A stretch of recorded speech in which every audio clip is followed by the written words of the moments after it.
Hello, welcome back to another video on astrology. In this video, I'm going to continue on the series that I've recently started, Karma and Astrology, and this is going to be part 2 of 8. And in case you have not seen part 1 of 8, I recommend that you first watch it and then continue with part 2, because I'm doing this keeping in mind that you already seen part 1, so I don't have to go through all that explanation that I've done in part 1.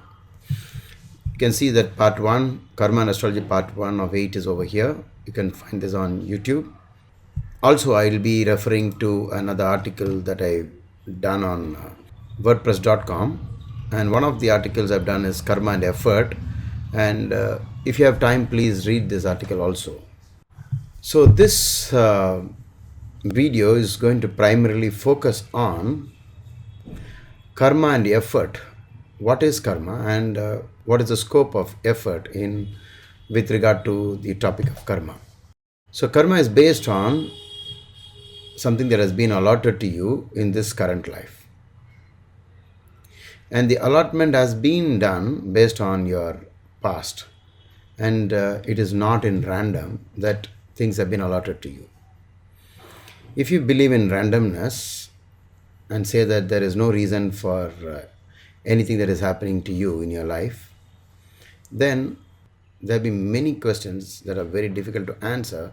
For example, if you say that 75% of the people in India are in poverty, then you'll have to accept that God made them poor, and some of you may say that that's because God wanted to see if the rich people around are going to help the poor people in this world, and that's the reason why God made the poor people as well. This is another logic most people use in case they do not believe in rebirth or karma. But the topic of karma and effort is not an easy topic because sometimes you feel that they are contradictory, and some are perplexed because it is also very difficult to separate karma and effort. Let's look at a situation taken from the Bible, the story of Jesus Christ. The Son of Man will go just as it is written about him. This is what Jesus Christ says to Judas Iscariot. But woe to that man, he continues, Jesus continues, but woe to that man who betrays the Son of Man. It would be better for him if he had not been born. This is taken from the account by Matthew in the New Testament. And here you find a very a tricky situation, because Jesus Christ, because he's a prophet, is one of the messengers of God, so he keeps giving a lot of prophecies. And one of the prophecies is that he will go exactly as it is said about him, as written about him, that he has to be crucified. And that's the reason why, if he is not crucified, the 33% of this world would not be Christians. The crucifixion of Jesus Christ was absolutely necessary, as designed by God. But in that case, why does Jesus Christ say, woe to that man who betrays the Son of Man? He would have just said that it's fine, I have to be betrayed, and then Judas is doing exactly that, and there's nothing wrong with Judas.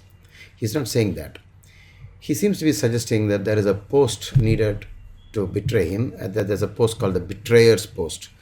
Like you have the post of the prime minister or the president, which will anyway be filled by one human being at any given point in time. So, but who gets into that post is based on the past. So Jesus Christ seems to be suggesting that because Judas is a bad soul, he was allotted that post. So that solves the riddle. So people get into a particular life because it was predetermined, and because he was not a good person, he was allotted a bad role in this current life. And if he's a good man, then he was a good person in the past life as well, or he's actually been correcting whatever mistakes he has been doing in his past life, and he has now changed completely, is reformed.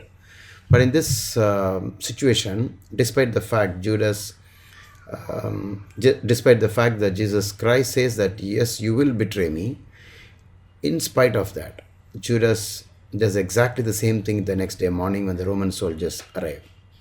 So you find that there is something so prefixed that even even though Judas was exposed during the Last Supper, even then he continues, he goes on to betray. So you'll find in many situations, even though we advise a person in a particular dasha and antardasha, don't do this business because you'll get into trouble, even then they will not listen to us. They will go on and they'll fulfill the condition and then come back and say that exactly whatever you said has happened. So this is a very important aspect of karma and effort discussion, because while we accept that there is karma also, we also accept that there is a one unchangeable part of karma, and it is not that just because something is prefixed, you will have to always have to go through what has been pre-written. Sometimes there is also the free will that is coming in, as is seen in Brihat Parashara Horashastra Volume 2, where Maharishi Parashara might say something like this: if you're going through the dasha or the antardasha of a planet, occupying the second house or the seventh house or the lord of the second or the seventh, and let's say if it is Saturn, then he says definitely it will be a Maraka period.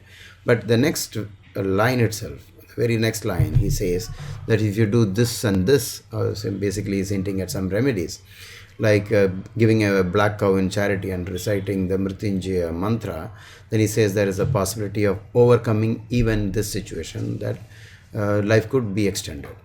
In this article, Karma and Effort, I have compared life is like sailing, and I have compared here the wind is fate, and the wind keeps pushing us forward, but it doesn't mean that the persons occupying the boat have to sit back and relax, everything will happen.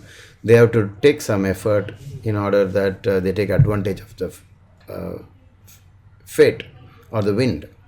I also covered Napoleon Bonaparte in this article, where I said somebody is asking Napoleon, if you believe so much in fate, then why do you want to fight the war? Meaning, why don't you sit back and relax? Napoleon replied, fighting in all these wars is part of my fate, and that's why I'm doing it. So it's a very beautiful explanation where Napoleon, though a believer of fate, seems to be suggesting that even the effort is part of fate. So you will find that if a person is very successful, the horoscope will also indicate that, and his lifestyle also will match that. You may say that you will not be able to say that whether it is because of his fate that he has become a hard, skillful worker, or a intelligent worker, or whatever you say, a motivated person. He has become very ambitious and is following the rules of the game, and then he has achieved, and so when he comes up to the stage, when people clap, they applaud him, they'll say that okay, he's such a great person, and so on.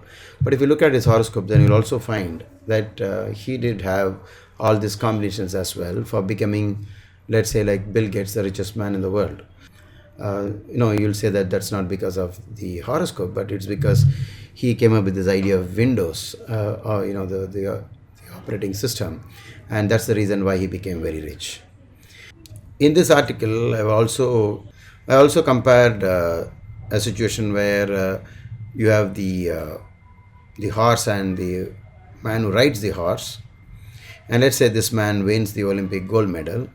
You can't really say that he has done it all by himself, because he used the horse. In this case, the horse is the fate, but his effort is also involved. The way he has trained the horse, the work he has put in for all these years to win that event. So it's a sum total of his effort and also his fate, also his horse. Now, let's take up another situation. I am a 15-year-old, and then I go to an astrologer and I ask him something, and then he says, Dhilip, I know for sure you're going to go abroad, you're going to settle abroad. And then for the argument's sake, I tell him that in that case, I will not even apply for a passport. Then he's going to tell me that, Dhilip, it's not that way. You will have to apply for a passport, go to the passport office, do all the formalities, get the passport, and then what, sir?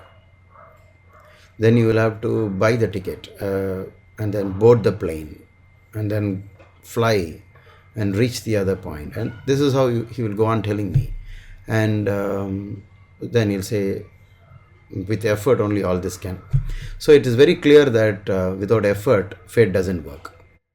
Another very important point that comes up when we discuss karma is, who runs our karma? Who is responsible for it?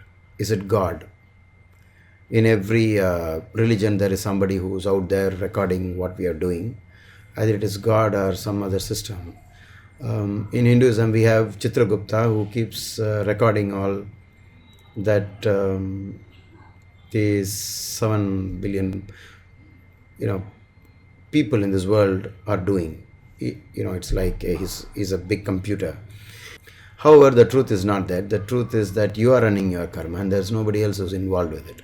There is an involvement of others with you, but you are totally responsible for what is happening to you, and there's nobody else. So it is you who are running the karma. So that is the statement, buddhihi karma anusarini, that your mind is the agent of your karma. You decide what has to happen to you and what should not happen to you, and the very mind is the cause of fate also. So that's the reason why I want you to watch the part 1 of this series, in case you haven't done it. In India, we always use this Sanskrit line, vinashakale viparita buddhi, meaning that during bad times, your mind also will make mistakes. You will choose the wrong item. Your decision making will be poor, and that is the one which takes you to the bad times. In certain periods of your life, you will have more of karma working, and that's usually related to Saturn or Rahu or Ketu, which packs more karma in it. And during 7.5 year Saturn also, there is so much of fate involved. And in some dashas and antardashas, a particular combination also, there is more fate. For example, a Venus dasha Saturn antardasha, or Saturn mahadasha and Venus antardasha also packs a lot more karma than free will. And that's usually the time when we all tend to make mistakes. We have come to the end of this video. In case you have any doubts, please type them out in the comment section, and whenever I find the time, I'll answer them for you. And see you soon in my next video.